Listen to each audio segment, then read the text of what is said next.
Let's talk about Joe Biden, how he's been performing recently. He's warned of a growing threat of anti-Semitism during a keynote address at the US Holocaust Memorial Museum's annual event. Let's take a listen. There is no place on any campus in America, any place in America, for anti-Semitism or hate speech or threats of violence of any kind. Erin, what's your reaction when you listen to Joe Biden here? Listen, he read words off of a teleprompter that were written by someone else. He realized that he was losing the support of the liberal Jews in most of the major cities in America.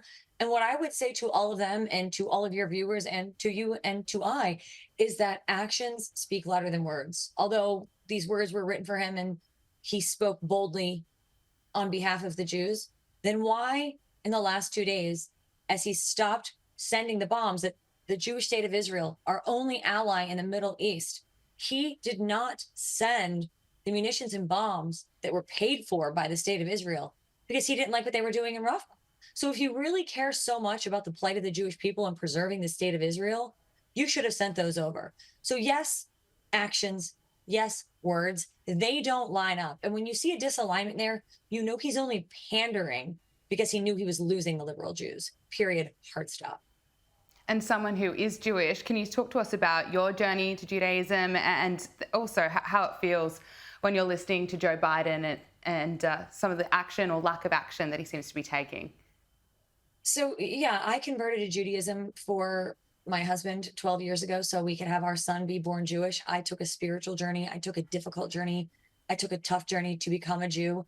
And what we're seeing now across the country, in the United States, on college campuses, the anti-Semitism is absolutely sickening. But what I would say to Hollywood, the Met Gala was disrupted by these Hamas protesters.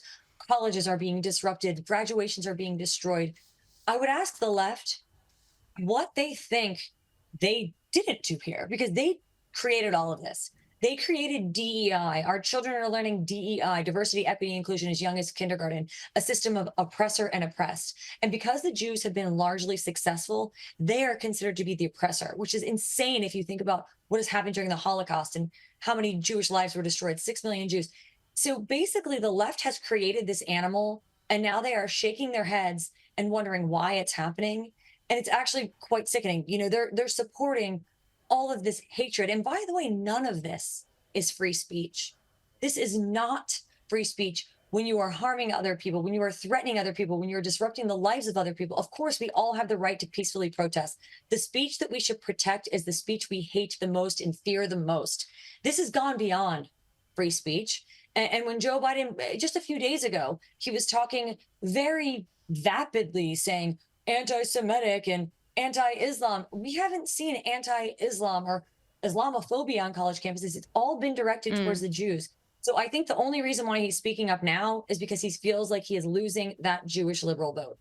Yeah, and it was just wild to see some of the pro-Palestinian, anti-Israel protesters march through Manhattan in New York on Monday while the Met Gala was unfolding. And we saw some images of the American flag being burned. We saw these protesters blocking traffic, setting off flares. How would you describe leadership? How has Donald Trump really responded to the issue of really stamping out anti-Semitism compared to Joe Biden? Well, if you go with actions speak louder than words, Donald Trump moved the embassy in Jerusalem, and how many presidents before him promised to do that, both Democrat and Republican? He's the one that did that. He brokered the Abraham Accords, ushering in peace to the Middle East. So his actions speak so much louder than that of Joe Biden, who just bloviates and makes bold statements but has no action to back it up. Donald Trump's daughter, just like me, Ivanka, converted. He's got Orthodox Jewish grandchildren. He has skin in this game and he has invested.